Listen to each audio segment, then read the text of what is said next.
നമസ്കാരം. ഞാൻ ഇന്നലെ ഒരു പോസ്റ്റ് ഇട്ടിട്ടുണ്ടായിരുന്നു കേട്ടോ. അപ്പോൾ അധികം ആരും കണ്ടില്ല എന്ന് തോന്നുന്നു.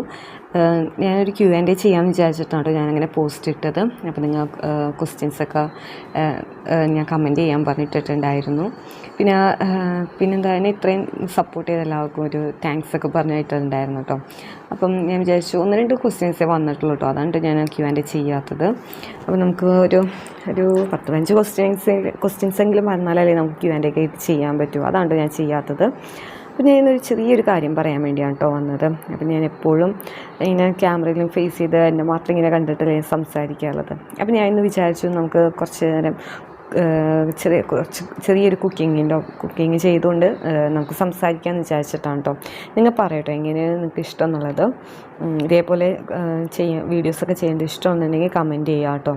അപ്പം ഞാൻ നോമ്പുറക്കണ സമയമൊക്കെ ആയിട്ടുണ്ട് കേട്ടോ. അപ്പം ഞാനൊരു വൈകുന്നേരം ആയപ്പോഴേക്കും റവ കാച്ചിയത് ഉണ്ടാക്കണതാണ് കേട്ടോ.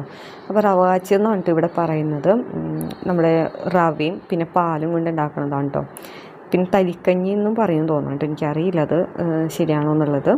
അപ്പം ഞാൻ കല്യാണം കഴിച്ച് വന്നതിന് ശേഷമുണ്ട് ഇതൊക്കെ ഞാൻ ടേസ്റ്റ് ചെയ്തിട്ടുള്ളത്. അത് ഇവിടെ നോമ്പിൻ്റെ സമയത്ത് മിക്ക ദിവസങ്ങളിലും ഇതുണ്ടാക്കാറുണ്ട് കേട്ടോ. ഉമ്മയാണെന്നുണ്ടെങ്കിലും ഇത്താണെന്നുണ്ടെങ്കിലും ഇതുണ്ടാക്കാറുണ്ട്. അപ്പോൾ എനിക്ക് ടേസ്റ്റ് ചെയ്ത് നോക്കിയപ്പോഴേക്കും എനിക്ക് ഇഷ്ടമായിട്ടുണ്ടായിരുന്നു കേട്ടോ. പിന്നെ റിയാസിനും ഇത് ഭയങ്കര ഇഷ്ടമാണ്. അപ്പോൾ ഞാൻ എന്തായാലും ഉണ്ടാക്കാൻ പഠിക്കണമല്ലോ. അപ്പോൾ അങ്ങനെ ഞാൻ അവരുടെ നിന്ന് പഠിച്ചതാണ് കേട്ടോ. ഉമ്മയുടെ നിന്നൊക്കെ ഉണ്ടാക്കാൻ പഠിച്ചതാണ്. പിന്നെ അപ്പം അങ്ങനെ ഇത്താടെയൊക്കെ ഒപ്പം നിന്ന് കിച്ചണിലൊക്കെ നിന്ന് അങ്ങനെ പഠിച്ചെടുത്തതാണ് കേട്ടോ. ഫസ്റ്റൊക്കെ ഉണ്ടാക്കുമ്പോഴേക്കും ശരിയാവാറുണ്ടായിരുന്നില്ല. റവയൊക്കെ ഭയങ്കരമായിട്ട് കൂടിപ്പോയേ അല്ലെങ്കിൽ കുറഞ്ഞു പോവുകയൊക്കെ ചെയ്യുമായിരുന്നു. കൂടിയാണ് കേട്ടോ പോകാറുണ്ടായിരുന്നു. എനിക്ക് റവ ഇങ്ങനെ കുറച്ച് ഇട്ടാൽ മതി എന്നൊന്നും എനിക്കറിയില്ലായിരുന്നു. അപ്പോൾ പിന്നെ അത് ശരിയായി. ഇപ്പോൾ ഒരു പാക്കറ്റ് പാലാണ് കേട്ടോ ഞാൻ എടുത്തത്. അതിൽ ഒരു ഗ്ലാസ് വെള്ളം കൂടി ഒഴിച്ചു. എന്നിട്ട് ഒരു 3 ടേബിൾ സ്പൂണോളം റവയും ഇതേപോലെ ഇട്ട് കൊടുത്തിട്ടുണ്ട് കേട്ടോ. എന്നിട്ട് ഇത് നന്നായിട്ടൊന്ന് മിക്സ് ചെയ്യാം. റവ കട്ട പിടിക്കാണ്ട് നോക്കാം കേട്ടോ. പിന്നെ നമുക്ക് ആവശ്യത്തിന് പഞ്ചസാരയും ഏലക്കായും മാത്രം ഇട്ടാൽ മതി. ഇത്രേ ഉള്ളൂ കേട്ടോ.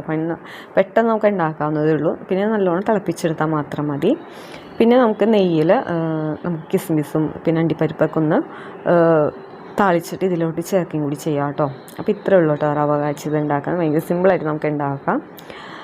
അപ്പം ഞാൻ പറയാൻ വന്ന കാര്യം വേറൊന്നുമല്ല. ഞാൻ നെഗറ്റീവ് കമൻറ്റിന് മറുപടി എന്ന് പറഞ്ഞിട്ട് ഞാൻ ഇതിൽ തൊട്ട് മുമ്പ് ഒരു വീഡിയോ ഞാൻ ചെയ്തിട്ടുണ്ടായിരുന്നു. അതധികം ആൾക്കാർ കണ്ടില്ല എന്ന് തോന്നുന്നു കേട്ടോ.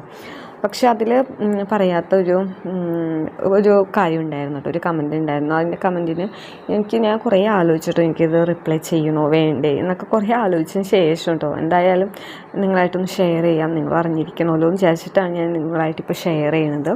എന്നെ ഒരുപാട് പേര് ഇതിൽ സപ്പോർട്ട് ചെയ്യും. ഫസ്റ്റ് ഞാൻ വീഡിയോ ഇട്ടപ്പോൾ എന്നെ ഒരുപാട് പേര് സപ്പോർട്ട് ചെയ്തിട്ടുണ്ട് കേട്ടോ. ഞാൻ ആദ്യം കുക്കിംഗ് വീഡിയോസൊക്കെ ചെയ്യുന്ന സമയത്ത് വ്യൂസും കാര്യങ്ങളും സബ്സ്ക്രൈബേഴ്സും ഒന്നും കയറുന്നുണ്ടായിരുന്നില്ല. അപ്പോൾ എനിക്ക് ആദ്യം നല്ല മടിയുണ്ടായിരുന്നു കേട്ടോ. ഫസ്റ്റ് യൂട്യൂബിൽ വന്ന നെഗറ്റീവ് എന്തായാലും ഉണ്ടാവും എനിക്കറിയാം. അപ്പോൾ എനിക്ക് അതുകൊണ്ട് തന്നെ നല്ല മടിയായിരുന്നു. ഫേസൊക്കെ കാണിച്ച് വീഡിയോ ഇടാനും ഒക്കെ നല്ല മടിയായിരുന്നു. അത് കഴിഞ്ഞിപ്പം ഏകദേശം 2020 ഞാൻ ചാനൽ സ്റ്റാർട്ട് ചെയ്തതാണ് കേട്ടോ. ഇപ്പം 4-5 വർഷമായി. ഇപ്പോഴാണ് ഒന്ന് ക്യാമറ മുന്നിൽ ഫേസൊക്കെ ചെയ്ത് വീഡിയോസൊക്കെ ഇങ്ങനെ ഇടാനും ഇതേപോലെ സംസാരിക്കാനും പറ്റണത് കേട്ടോ. ഞാൻ ഒട്ടും വിചാരിച്ചിട്ടില്ല എനിക്ക് ഇതേപോലെയൊക്കെ സംസാരിക്കാൻ പറ്റും എന്നുള്ളത്. പിന്നെ കുറച്ച് കമൻ്റ് ഉണ്ടായിരുന്നു ഞാൻ പറയുന്നത് മനസ്സിലാവണില്ല എന്ന്. അതെനിക്കറിയില്ല കേട്ടോ എന്തുകൊണ്ടാണ് ഞാൻ പറയുന്നത് മനസ്സിലാവാത്തതെന്ന്.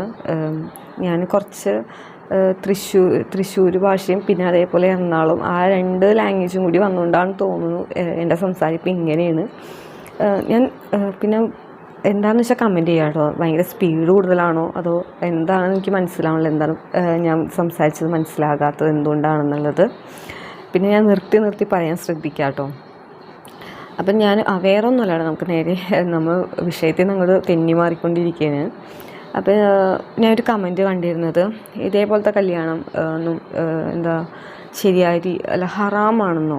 ഇപ്പം ഇതിൽ ഇങ്ങനെ ഉണ്ടാകുന്ന മക്കളാണെന്നുണ്ടെങ്കിൽ ഈ ഒരു ബന്ധമാണെന്നുണ്ടെങ്കിലും ഹറാമാണെന്ന് പറഞ്ഞിട്ട് ഒരു മെസ്സേജ് ഞാൻ കണ്ടിരുന്നു കേട്ടോ. എനിക്കറിയില്ല അത് ശരിയാണോ അല്ലേ ഒന്നും എനിക്കറിയില്ല കേട്ടോ. അപ്പോൾ അതാണ് ഞാൻ വീഡിയോ ഒന്നും ചെയ്യാണ്ടിരുന്നത്.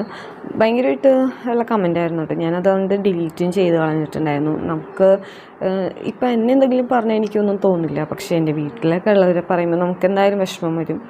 പിന്നെ ഇത് യൂട്യൂബാണ്, എല്ലാവർക്കും അഭിപ്രായം പറയാം, അതിനാണല്ലോ കമൻറ്റ് സെക്ഷൻ ഉള്ളതും. പക്ഷെ നമ്മൾ പറഞ്ഞ് നമുക്ക് വലിയ എന്നെയും എന്തൊക്കെയോ പറഞ്ഞിട്ടുണ്ടായിരുന്നു. എന്താ അച്ഛനെയും അമ്മനെ വീട്ടുകാരെ വിഷമിപ്പിച്ച് ഒളിച്ചോടി പോയവളല്ലേ, ഒരിക്കലും നന്നാവില്ല, ഒരിക്കലും ഗതി പിടിക്കില്ല, അങ്ങനെയൊക്കെ പറഞ്ഞിട്ടുണ്ടായിരുന്നു കേട്ടോ. എനിക്കറിയില്ല അതെന്തുകൊണ്ടാണ് അങ്ങനെയൊക്കെ ഓരോരുത്തർ പറയണേ, കമൻറ്റ് ചെയ്യണേ, എനിക്കറിയില്ല. ചിലപ്പോൾ ഞാൻ വീഡിയോയിൽ പറഞ്ഞ് ശ്രദ്ധിക്കാനായിട്ടായിരിക്കാം. ഞാനൊരു 10-18 വയസ്സിൽ എനിക്ക് കല്യാണം കഴിക്കണം എന്നും പറഞ്ഞിട്ട് വേഗം ഒന്നും ഒളിച്ചോടി പോയതൊന്നുമല്ല. എനിക്ക് പഠിത്തം കഴിഞ്ഞ് ഒരു ജോലിക്കായതിന് ശേഷം ഒരുവിധം പ്രായം പക്വതൊക്കെ ആയപ്പോൾ എടുത്ത തീരുമാനം തന്നെയാണ്. ഞങ്ങൾ ഫസ്റ്റ് ഇഷ്ടം എന്ന് പറയുമ്പോഴേക്കും രണ്ടുപേരും അവരവരുടെ വീട്ടിലാണ് പറഞ്ഞത്. അപ്പം ആദ്യം പ്രശ്നങ്ങളുണ്ടായിരുന്നില്ല എന്നൊന്നും പറയാനില്ല. പിന്നെ എൻ്റെ വീട്ടിൽ കുറച്ച് കൂടുതൽ പ്രശ്നങ്ങളുണ്ടായിരുന്നു. അത് കഴിഞ്ഞിട്ട് അവരുടെ സമ്മതത്തോട് കൂടിയൊക്കെ തന്നെയാണ് കല്യാണം നടന്നിട്ടുള്ളത്. അല്ലാണ്ട് ഞാൻ കല്യാണ തലേന്ന് ഒളിച്ചോടി പോകുന്നതോ കല്യാണം നിശ്ചയം കഴിഞ്ഞിട്ട് ഒളിച്ചോടി പോകുന്നതോ ഒന്നുമല്ല.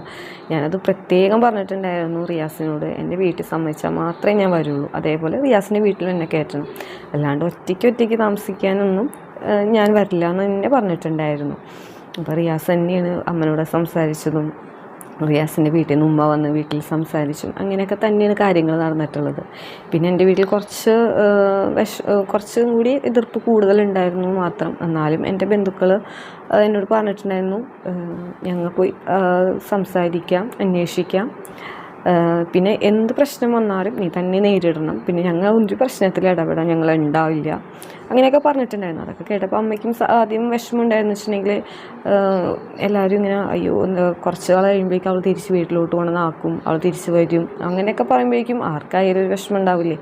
അങ്ങനത്തെയൊക്കെ വിഷമം ഉണ്ടായിട്ടുണ്ടെന്നുള്ളൂ. അല്ലാണ്ട് അപ്പം അമ്മ എന്നോട് കുഴപ്പമൊന്നുമില്ലല്ലോ, നിനക്ക് സുഖമില്ലെന്ന് ചോദിക്കുമ്പോൾ അതെ ഞാനും ഓക്കെയാണ് ഇവിടെ, എനിക്ക് വലിയ കുഴപ്പമൊന്നും എനിക്ക് ഉണ്ടായിട്ടില്ല. പിന്നെ ഫസ്റ്റ് വന്നപ്പോൾ എല്ലാമായിട്ടും പൊരുത്തപ്പെട്ട് പോകാനുള്ള ഒരു ബുദ്ധിമുട്ട് മാത്രമേ എനിക്ക് തോന്നിയിട്ടുള്ളൂ. അല്ലാണ്ട് വേറൊരു പ്രശ്നം എനിക്ക് ഇവിടെ റിയാസിൻ്റെ വീട്ടുകാരായിട്ട് ഒന്നും തോന്നിയിട്ടില്ല. പിന്നെ എനിക്ക് ഇവിടെ ഉള്ളവരെ പിന്നെ കൂടുതലും നമുക്ക് റീച്ച് ഉണ്ടാവുക വീഡിയോസിൽ ഒന്നില്ലെങ്കിൽ എൻ്റെ വീട്ടുകാരെ കുറ്റം പറയുക, അല്ലെങ്കിൽ റിയാസിൻ്റെ വീട്ടുകാരെ കുറ്റം പറയുക, എന്തെങ്കിലും വീഡിയോ ഇടുക. അങ്ങനെ ഇട്ടിട്ടുണ്ടെന്നുണ്ടെങ്കിൽ കുറച്ചും കൂടി ആൾക്കാർ കേൾക്കാനുണ്ടാവും എന്ന് എനിക്ക് തോന്നും കേട്ടോ. പക്ഷെ എനിക്ക് അങ്ങനെ ഒരു റീച്ച് വേണമെന്ന് എനിക്ക് തോന്നിയിട്ടില്ല, അങ്ങനത്തെ കാര്യം ഉണ്ടായിട്ടില്ല. ഇപ്പം എൻ്റെ വീട്ടിലെ നല്ല കാര്യങ്ങൾ മാത്രമേ ഞാനിപ്പോൾ നിങ്ങളോടായാലും ഷെയർ ചെയ്യുള്ളൂ. നമ്മൾ വീട്ടിൽ ഒതുങ്ങേണ്ട കാര്യം എന്നുണ്ടെങ്കിൽ വീട്ടിൽ തന്നെ ഞാൻ വെക്കുള്ളൂ, അല്ലാണ്ട് ഞാനത് എല്ലാവരോടും ഒന്നും പറയില്ല യൂട്യൂബിൽ വന്ന്. ഞാൻ ആദ്യമേ തന്നെ തീരുമാനിച്ചതാണ്. പിന്നെ എൻ്റെ കാര്യങ്ങൾ മാത്രമാണ് ഞാനിവിടെ പറഞ്ഞിട്ടുള്ളത് ഫസ്റ്റാണെന്നുണ്ടെങ്കിൽ. അതേപോലെ തന്നെ എൻ്റെ റിലേറ്റീവ്സ് മിണ്ടാത്ത കാര്യമാണെന്നുണ്ടെങ്കിലും അത് ഉള്ള കാര്യമുണ്ടോ, അതാണ് ഞാനങ്ങനെ പറഞ്ഞത്. അത് ആരും ബാധിക്കണ കാര്യമൊന്നുമല്ല, അത് ഓരോരുത്തരുടെ ഇഷ്ടമാണ്. നമുക്ക് ഒരാളോട് സംസാരിക്കണോ വേണ്ടെന്നുള്ളതൊക്കെ ഓരോരുത്തരുടെ ഇഷ്ടമാണ്. പക്ഷേ ഇപ്പോഴത്തെ ഈ ഒരു കാലത്തും ചിലവരങ്ങനെ ഉണ്ടല്ലോ എന്ന് നോക്കുമ്പോൾ ഒരു വിഷമമുണ്ട്. വേറെ കുഴപ്പമൊന്നും എനിക്കില്ല കേട്ടോ. പിന്നെ അതേപോലെ തന്നെ ഞാൻ വീട്ടിൽ പോകാറുണ്ട്, എന്നെ വീട്ടിൽ കയറ്റാറുണ്ട്. ഞാൻ വീട്ടിൽ നിൽക്കണല്ലോ എന്നുള്ള പരാതി മാത്രമേ എൻ്റെ വീട്ടിലുള്ളൂ കേട്ടോ.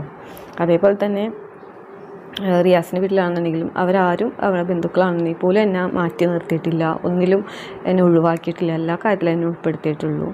അപ്പോൾ അതൊന്ന് പറയണമെന്ന് തോന്നി. പിന്നെ എന്തുകൊണ്ടാണ് എനിക്കറിയില്ല, അങ്ങനെ ഹറാമാണെന്ന് പറഞ്ഞതെന്ന് എനിക്കറിയില്ല കേട്ടോ. അപ്പോൾ എന്തെങ്കിലും നിങ്ങൾക്ക് അറിയാമെന്നുണ്ടെങ്കിലൊക്കെ നിങ്ങളൊന്ന് കമൻറ്റ് ചെയ്യുക, അങ്ങനെയാണോ തെറ്റാണോ ഞാൻ ചെയ്തതെന്ന് കമൻറ്റ് ചെയ്യുക കേട്ടോ. അപ്പോൾ ഞാൻ ഈ ഒരു കാര്യം പറയാൻ വേണ്ടിയാണ് ഒരു കുഞ്ഞു വീഡിയോ ഇട്ട് ഞാൻ ചെയ്തത്. പിന്നെ ഞാൻ നല്ല കുക്കിംഗ് വീഡിയോ ഒക്കെ ചെയ്യണമെന്നാണ് എൻ്റെ ആഗ്രഹം. എപ്പോഴും ഇങ്ങനെ ഓരോന്നേ പറഞ്ഞ് നെഗറ്റീവിന് മറുപടി പറഞ്ഞ് ഇടാൻ എനിക്ക് വലിയ താല്പര്യമൊന്നുമില്ല. നമുക്ക് കുക്കിംഗ് വീഡിയോസും അതേപോലെ ഫാമിലി വ്ളോഗും ഒക്കെ ചെയ്യാനാണ് എനിക്കിഷ്ടം. അപ്പോൾ നിങ്ങൾ എന്നെ സപ്പോർട്ട് ചെയ്യുക കേട്ടോ. എന്തായാലും വീഡിയോസ് കാണാം, വീഡിയോസ് കണ്ട് ഇഷ്ടമാണെന്നുണ്ടെങ്കിൽ ലൈക്ക് ചെയ്യുക, അതേപോലെ സബ്സ്ക്രൈബും കൂടി ചെയ്ത് സപ്പോർട്ട് ചെയ്യുക കേട്ടോ. അപ്പോൾ ഇത്രയേ ഉള്ളൂ. അപ്പോൾ നമുക്കിനി അടുത്ത നല്ലൊരു വീഡിയോയിൽ നമുക്ക് കാണാം കേട്ടോ.